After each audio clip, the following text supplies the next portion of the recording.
Hello folks, welcome back to the channel. Now if you remember back last year, we went on a 4 or 5 month European trip and we were travelling all over, and there were times when I was a bit concerned and my battery in the van was depleted by quite a lot, to the point where we needed to go to campsites to top it up. Now what I've decided to do is to try and find an emergency power pack that I could use and power all the appliances that we need for maybe a couple of days, just to get us over that time, and you know, gives a chance to replenish our main battery.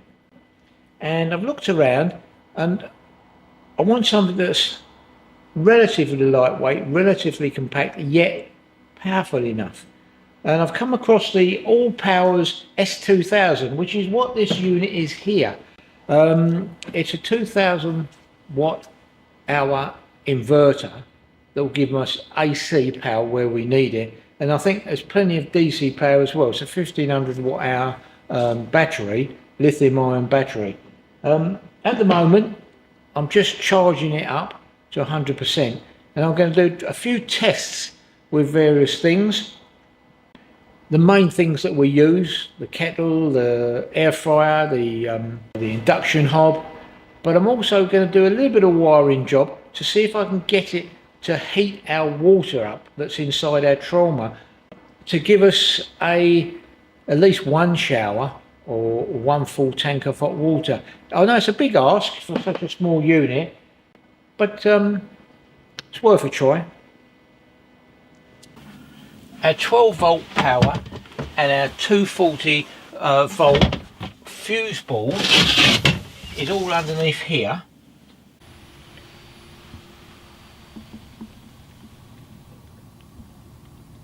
And from the fuse box it runs across underneath and into this cupboard where there's the main water heater switch. And the power bank fits very nicely underneath, so I can get to it for recharging, and if I want to use any of the USBs. First job though, I'll take the hinges off and get the doors out of the way.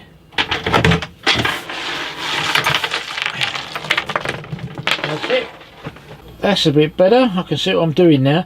And what I'm going to do, I'm going to change that fuse spur for a socket and then run the power lead down to the power pack and see if it will run the hot water, how long for, how many reheats before I need charging.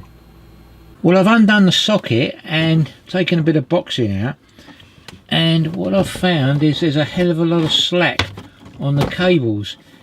The one that runs to the actual water heater itself has got a lot of slack on it, so what I'm going to do is I'm just going to use that one to plug straight in to the power pack down here.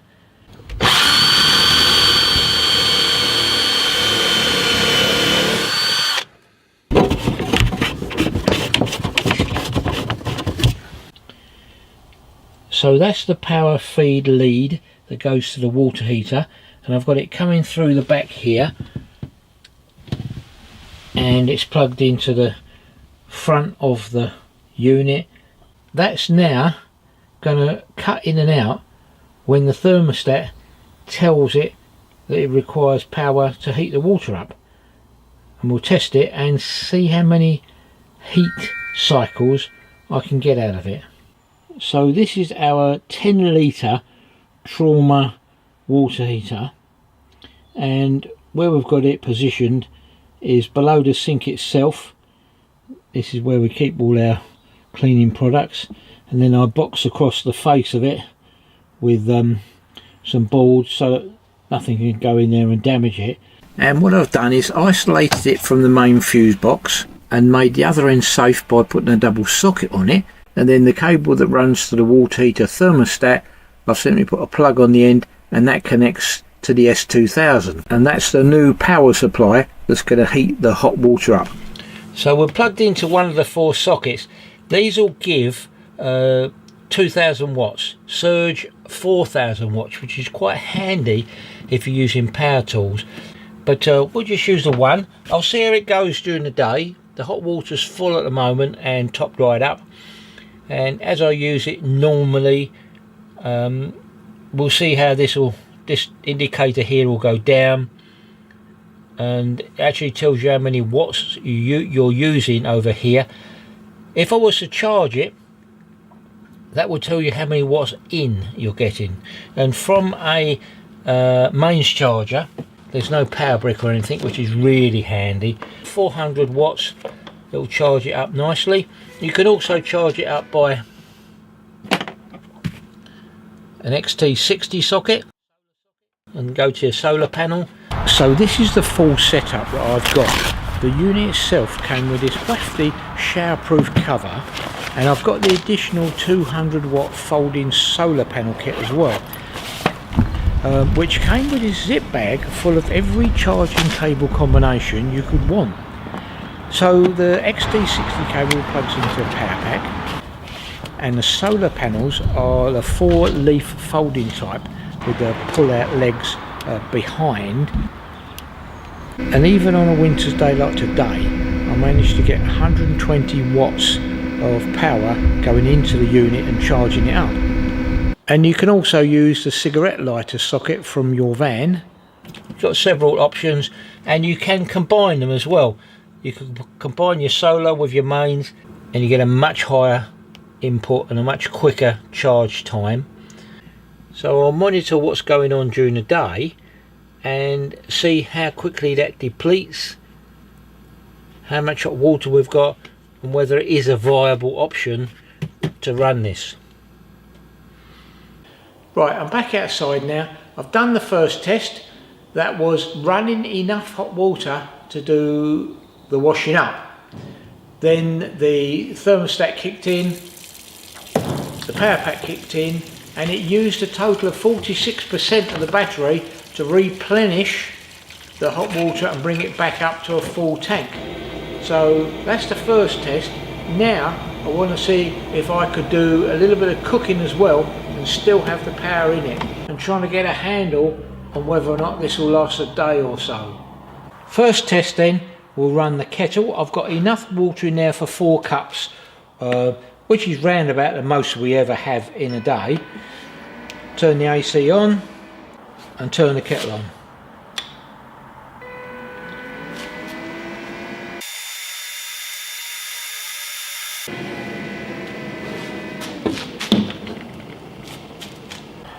So that's used 7% of the battery to boil our standard 4 cups of coffee throughout the day. Then I tried the induction hob at a medium heat, and it draws nearly 1400 watts. The air fryer next also drew nearly 1400, and I had it running for about 15 minutes. That's the average time that we would use it for to cook in it. And by the time I'd done all this testing, the 1500 watt battery was down to 17%, so it used 83% of its capacity. That was an interesting set of results from the test, and now I've got a real good idea of whether this unit can actually give us some extra power to allow us to stay off grid for maybe 2 days, and especially when there's no sun to replenish the main batteries. And also, I never charged the unit at all while I was doing the testing. So, am I going to be able to use it to heat the water and cook with? Well, I think I will if I use it differently. And basically that means eliminate the water heating completely, because that rinsed the battery. It took far too much out of it. But on the cooking side and the heating hot water up from a kettle, I think it's very viable. I actually run the kettle for 4 cups worth, and that took 7% out of the battery, and then I run it as a full kettle, and it took 11% out. So if we need hot water for washing up, we could always boil the kettle, and that doesn't take a massive amount like heating a full tank of water that's in the trauma. So I think that's a good way round it. Certainly for cooking, We don't always use the induction hob, we don't always use the fryer. So a combination of using one or the other will give us even more runtime. So I think that's a very viable option with this unit. So all in all, I'm quite pleased with it. I'm pleased with the results. It's a very compact unit, but it's got enough power to do what I want it to do.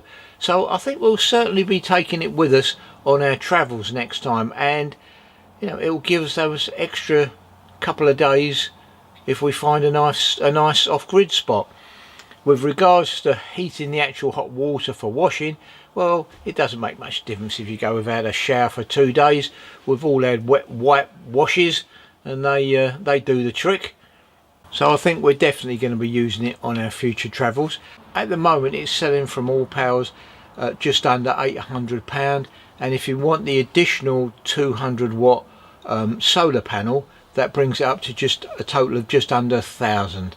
So it's, you know, it's well in the ballpark for this type of portable power generator. But like I say, I like it because it's very square, it's very compact, it's quite powerful, and it will do exactly what I want, or at least now I know it will. So I think I'm going to end the video here, folks. Thanks for watching. I hope you found something useful and helpful, and for now then, take care, stay safe, and we'll see you on the next Wrinkly Nomads video. Bye for now.